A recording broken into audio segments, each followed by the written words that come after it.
বেড়েছে কাঁচামরিচের দাম। এ বিষয়ে আরও জানাতে মানিকগঞ্জ থেকে সরাসরি যোগ দিচ্ছেন সহকর্মী ইউসুফ আলী।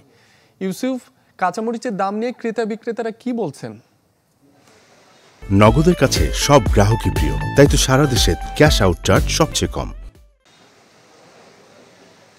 রাব্বি কাঁচামরিচ আসলে আমাদের সাংসারিক জীবনে একটি নিত্যপণ্য। তবে গত প্রায় 2 মাস ধরে কিন্তু এই কাঁচামরিচের দামটা বাড়তি দামে বিক্রি হচ্ছে। আমি এই মুহূর্তে কাঁচামরিচের যে বাজার সেখানে রয়েছে। আমি যদি আজকে বাজার একটু বলি যে না আসলে তবে আসার কথা হলো যে না আজকে দামটা কিছুটা কমেছে। গত এক সপ্তাহ আগে যেখানে কাঁচামরিচ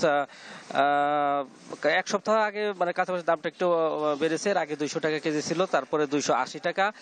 তো গতকাল পর্যন্ত 280 টাকা দরেই বিক্রি হচ্ছে। আজকে বাজারে 240 টাকা করে বিক্রি হচ্ছে, অর্থাৎ কেজিতে 40 টাকা কমেছে। তবে এই ক্রেতা বিক্রেতা তারা উভয় কিন্তু বলছেন যে এই যে বাড়তি দামের কারণে কিন্তু বাজারের চাহিদাটা কমে গেছে। আর এই যে যারা আড়তদার পাইকার রয়েছে, পাইকারি বিক্রি যারা করে, তারা কিন্তু বলছেন যে আসলে চাহিদাটা কমে গেছে। আগে যখন একজন ক্রেতা কাঁচামরিচ আধা কেজি কিন্তু সেখানে কিন্তু সে 1 পোয়া কিনছে, আবার যে 1 পোয়া কিন্তু সেও কিন্তু এখন তার চাহিদাটাকে কমে কিন্তু সে আধা পোয়া কিনছে।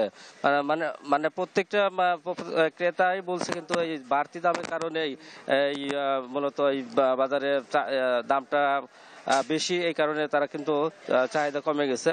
আর বিক্রেতা আড়তদাররা তারা কিন্তু বলছে মূলত প্রাকৃতিক দুর্যোগ, গত কয়েকদিন আগে যে উপর্যুপরি যে বৃষ্টি ছিল, এর আগে খরা ছিল, মূলত সে কারণে কিন্তু এই বাজারে কিন্তু এই মরিচের উৎপাদনটা যেহেতু কম, সেজন্য কিন্তু এই দামটা বেড়ে গেছে। আর মানিকগঞ্জেও কিন্তু একটা কাঁচামরিচের ভালো একটা উৎপাদন হয় মানিকগঞ্জে হরিরামপুর এবং শিবালয় অঞ্চলে। সেখানে কিন্তু বৃষ্টির কারণেই অনেক ক্ষেতেই পানি রয়েছে। ইউসুফ, আপনাকে ধন্যবাদ।